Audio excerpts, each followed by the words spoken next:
Soyez les bienvenus dans notre 12e séance sur la face aux 5 ministères. Encore est-il permis pour une femme d'enseigner l'Église ou de prendre l'autorité? Voilà, nous sommes en train de parler sur les 3 parties de l'homme. Nous étions en train de parler sur l'âme.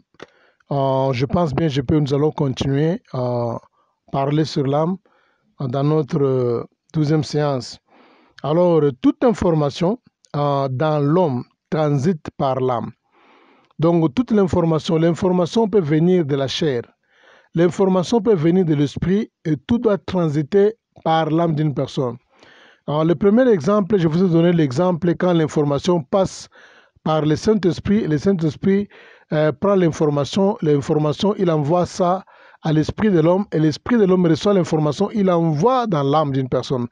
Et l'âme, quand elle reçoit l'information, elle transite ça dans le corps et quand le corps est en tiraillement avec l'esprit, donc c'est à l'âme de prendre la dernière décision ou quel plan qu'on doit adopter, bien quelle option qu'on doit prendre, bien quel pied on doit danser. Alors, à part ça, il y a aussi un autre exemple que je vous pouvais toutefois donner pour nous aider. Donc, l'information nécessairement ne vient pas seulement de l'esprit, l'information aussi peut venir à partir de la chair. Vous voyez, et je voudrais prendre aussi un autre exemple si l'information peut venir à partir de la chair. Prenons l'exemple, par exemple, la chair aussi peut concevoir maintenant une idée de faire un péché. Le corps peut concevoir une idée de tomber, de faire un péché. Je prends l'exemple, par exemple, d'un vin alcoolique qui est dans un frigo, ou bien qui est quelque part.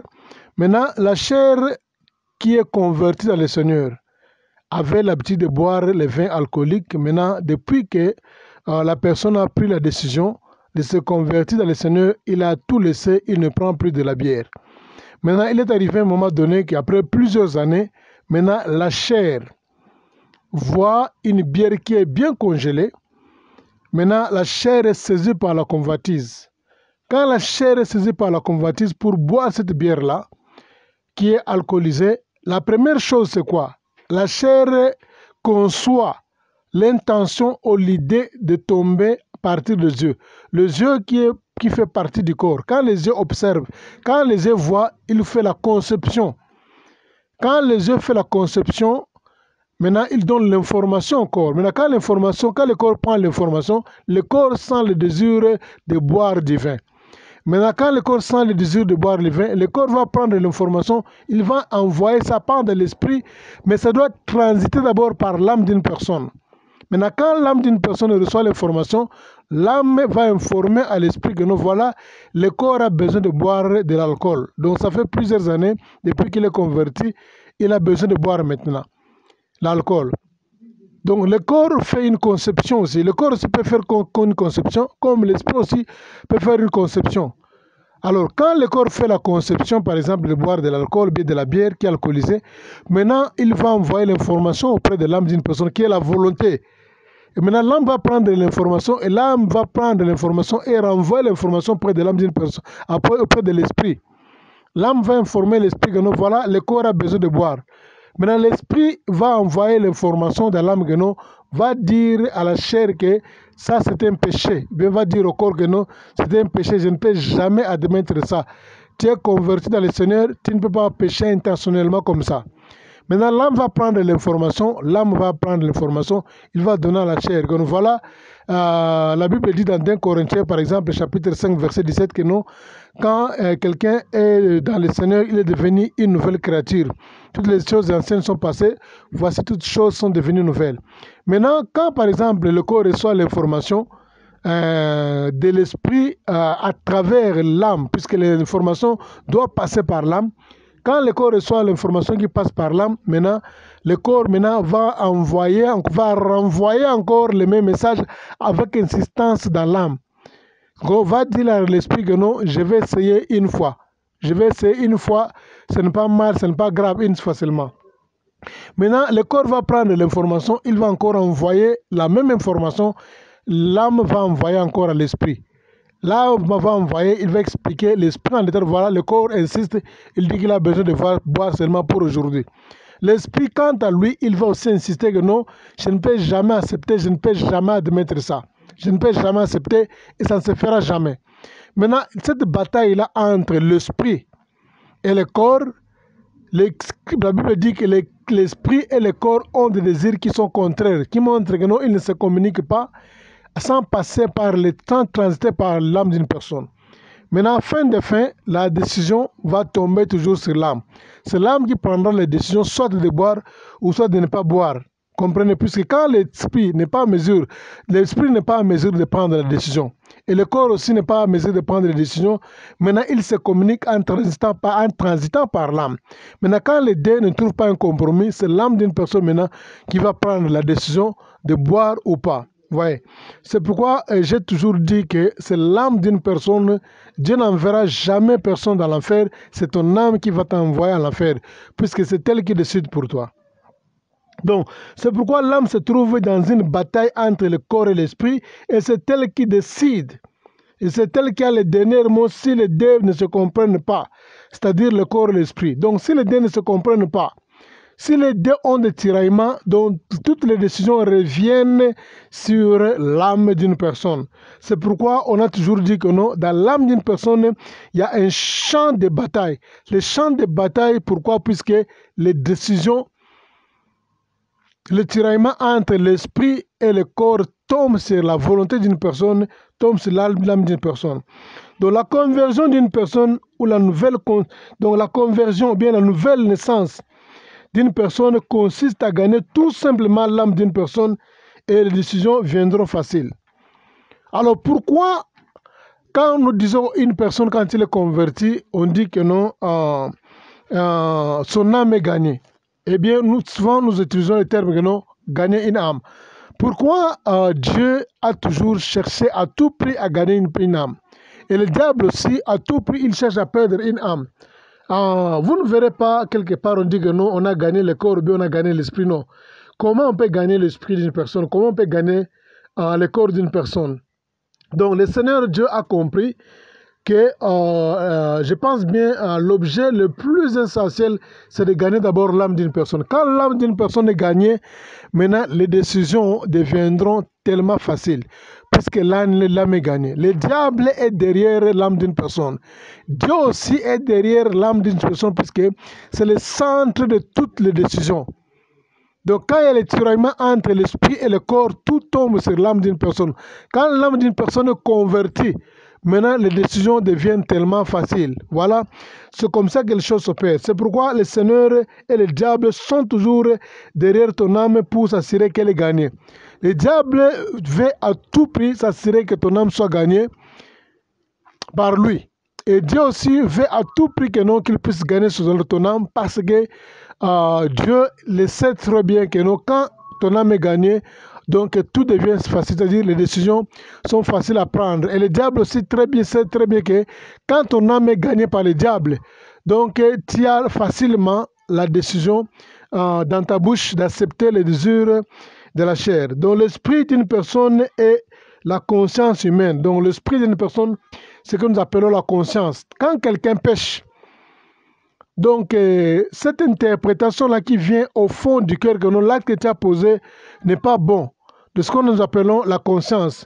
Je ne parle pas de la sous-conscience, je dis la sous-conscience, c'est une partie d'une âme qu'on appelle subconscious mind. Mais la conscience, c'est l'esprit de l'homme qui est en lui. Donc c'est la conscience d'une personne qui peut, je pense bien, faire voir à quelqu'un, qui peut recommander une personne même qui est païen pour aller demander pardon. Une personne qui n'est pas convertie, mais qui a à mesure de reconnaître que non, il a posé une faute, il a commis un péché, il a commis des erreurs pour aller demander pardon, et bon, pour prier, c'est son esprit qui est en minuscule, qui est la conscience, qui n'a jamais été corrompue. Cette conscience-là, c'est celle-là qui envoie une personne à faire quoi? À aller demander pardon.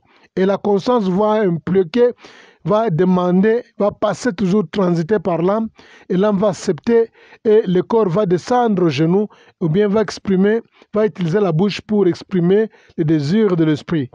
Voilà.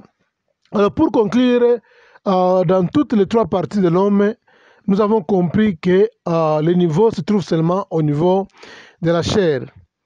Donc, la conception du corps est limitée à ses organes masculins ou féminins. Donc, le corps est seulement limité. Donc, dans l'homme, en réalité, c'est l'esprit et l'âme d'une personne. Donc, c'est là. Alors, quand on parle de la différence, c'est toujours en termes. La différence est seulement au terme de la chair, bien le corps d'une personne. Donc, toi, tu es différent avec un homme au niveau de la chair. Et toi aussi, tu es différent avec une femme seulement au niveau de la chair. Ton âme n'est pas masculin et ton esprit aussi n'est ni féminin ni masculin. Ton âme aussi n'est ni masculin ni féminin. Alors, mais l'âme et l'esprit de l'homme restent toujours du genre masculin ni féminin. L'âme n'a pas de genre, l'esprit n'a pas de genre. Maintenant, il n'y a que le corps qui a le genre. C'est pourquoi je vais reprendre, la Bible dit, les jours de la résurrection, il n'y aura pas de mari et il n'y aura pas de femme. Pourquoi cette longue procédure des enseignements pour expliquer une chose qui est tellement simple? Si tu ne maîtrises pas la différence entre l'homme et la femme, tu ne vas pas te comporter, te comporter comme les Juifs dans leurs coutumes et qui vont sous-estimer les gens du fait que tu crois que tu es spécial parce que tu es un homme. Donc, si par exemple, on n'a pas bien maîtrisé les trois parties du corps, si on n'a pas bien maîtrisé la différence entre l'homme et la femme, on doit se comporter comme les Juifs qui sous-estiment les femmes dans leurs lois ou bien dans leur constitution. Ils sous-estiment les femmes. C'est-à-dire quoi? Tu vas toujours penser que l'homme est plus spécial par rapport à la femme. Non, en principe, ce n'est pas le cas. Comme je vous ai dit dernièrement, que dans la Bible, il y a la parole de Dieu et il y a aussi les lois de Moïse qui sont considérées comme étant une constitution de Juifs. Et la Constitution, j'avais dit clairement que c'est l'ensemble des principes pour la bonne marche ou bien la bonne gouvernance d'un pays ou bien pour maintenir un pays en ordre. On a besoin de la Constitution des lois. Et les Juifs aussi, ils avaient leurs lois qui étaient en dehors de la parole de Dieu. Alors il ne faut jamais confondre la parole de Dieu et la loi ou bien la Constitution des Juifs. Alors venant maintenant, je pense bien, nous avons terminé avec nos enseignements sur est-il permis pour une femme de prêcher ou bien d'enseigner ou de prendre l'autorité dans une église. Je pense bien nous avons terminé avec notre séance. Je pense bien prochainement, si Dieu le veut, nous avons un très grand cours.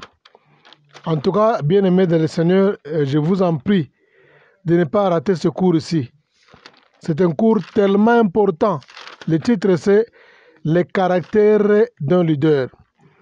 Donc ça, c'est, d'après moi, c'est le cours le plus important dans ma vie. Donc dans tous les cours que nous allons parler, il n'y a pas un cours qui est plus important que ce cours ici, les caractères de l'homme. Donc, caractère d'un leader plutôt, les caractères d'un leader, the character of a leader. Alors, prochainement, nous allons parler sur ça. En tout cas, attendez ça à pied fermé. The character of the leader ou encore les caractères d'un leader. Les caractères d'un leader, on peut aussi parler ça en termes de l'image d'un leader, bien les personnages d'un leader. En principe, un character of the leader, en français, on appelle ça les personnages d'un leader. Mais avec le terme personnage, vraiment, ça sonne un peu léger, hein, ça sonne un peu léger. Mais j'aurais souhaité de continuer avec ça, avec l'image de l'anglais, les caractères d'un leader. C'est un cours qui est vraiment tellement puissant, tellement, je ne sais pas, je manque même les mots, le cours le plus influent, le cours le plus important. Donc on peut négliger tous les cours, à l'exception de ce cours ici. Donc vraiment, nous aurons beaucoup à parler autour de ce cours-là. Prions le Seigneur qu'il puisse nous garder en vie. Je pense bien la séance qui viendra et on va entamer directement notre nouveau cours. Les caractères d'un leader, vraiment c'est un cours qui est tellement important. Il ne faut jamais servir l'Éternel Dieu sans pour autant comprendre le character of the leader, encore les caractères d'un leader. Maintenant, en bref, pour conclure avec nos enseignements, est-il permis pour les femmes d'enseigner dans une église ou bien de prendre l'autorité? Je pense bien la réponse est tellement simple. Nous avons dit clairement que l'apôtre Paul avait écrit plusieurs épîtres dans la Bible et on a sélectionné seulement 14 épîtres on avait retenu. C'était des lettres de correspondance et chaque lettre de correspondance avait des contextes où il s'adressait à une catégorie de gens ou bien à une église suite à une circonstance ou bien suite à une situation, encore à un contexte qui avait eu lieu pendant ce temps-là. Et nous avons compris clairement que c'était suite aux certains scandales qu'il ne voulait pas que la femme puisse prêcher la bonne nouvelle. Alors, je pense bien, le scandale était dû à la présence des Juifs dans les églises et qui étaient dans les milliers de païens. Il y avait aussi le Juif qui était à l'intérieur. Alors, le Juif là, il voulait à tout prix que leur loi aussi soit observée, que ce soit dans la circoncision, que ce soit pour couvrir la tête, que ce soit pour une femme de se tenir debout. Alors, je pense bien, pour éviter le scandale, l'apôtre Paul avait souhaité, pour ne pas perdre les Juifs, pour ne pas créer le scandale dans leur foi, parce qu'ils se convertissaient du judaïsme au christianisme, pour ne pas créer le scandale, alors ils étaient contraints de ne pas permettre aux femmes de prêcher et d'enseigner plutôt ou encore de prendre l'autorité, et ils étaient aussi obligés de faire circoncire les Grecs qui se convertissaient dans le Seigneur pour éviter que les Juifs soient scandalisés quand les Grecs vont prêcher la parole de Dieu devant. Alors aujourd'hui, maintenant, c'est quant à toi, le pasteur, leader, bishop, apôtre, prophète, responsable, leader. C'est quant à toi. Quand tu vois que l'environnement ne se plaint pas, quand tu vois que l'environnement, là où tu prêches la parole de Dieu, où tu diriges, ne sera pas scandalisé, du fait qu'une femme ne va pas prêcher, tu peux toujours permettre la femme de prêcher la bonne nouvelle. Puisque nous n'avons pas la même loi, on n'a pas la même conscience avec les Juifs. Mais si par exemple vous croyez, si par exemple les choses semblent aller dur du fait que plusieurs personnes seront scandalisées, de préférence de ne pas le faire. Donc, de préférence, n'autorise pas une femme de prêcher, bien d'enseigner, de prendre l'autorité là où ça va créer le scandale. Mais là où ça ne crée pas le scandale, il faut toujours le faire avec une bonne conscience, sans aucun problème. Aucune personne ira à l'enfer à cause d'une femme qui doit se tenir debout pour prêcher ou bien pour enseigner ou bien pour prendre des responsabilités. Non, loin de là. Et je vous ai dit clairement que la différence entre l'homme et la femme se trouve seulement au niveau de la chair, pas dans l'âme, ni encore à l'esprit de l'homme. Alors si par exemple vous avez le désir, vous inspirez, vous sentez cette conviction-là de permettre à une femme d'enseigner dans une église, ou bien de lui donner certaines responsabilités, il faut faire ça avec beaucoup de sagesse, avec beaucoup de prudence. Il faut d'abord enseigner l'église. Prenez votre temps à enseigner l'église pour que l'église soit convaincue. Il ne faut pas le faire d'une façon brutale. Il ne faut pas le faire d'une façon de l'imposition. Il ne faut pas le faire d'une façon, comment dirais-je, sans procédure. Il faut d'abord faire asseoir l'église, enseigner l'église soigneusement. L'église sera convaincue alors que vous allez permettre. Mais si par exemple, il y a des résistances parmi les gens qui sont là à comprendre, alors c'est très facile aussi d'arrêter de le faire. Et pas pour plaire aux hommes, mais pour plaire à Dieu. Et Dieu aussi de sa part, il ne veut pas à ce que les hommes soient scandalisés. Soyez bénis. Nous mettons fin aussi avec nos enseignements sur la femme face aux 5 ministères, ou bien est-il permis pour une femme de prêcher au pas. C'est votre frère, le pasteur Salomon Kaninga, le seul de l'émission en l'œil de l'Église. Alors, nous allons nous revoir bientôt, si Dieu le veut, dans notre nouveau cours sur les caractères des leaders. Merci. Bye.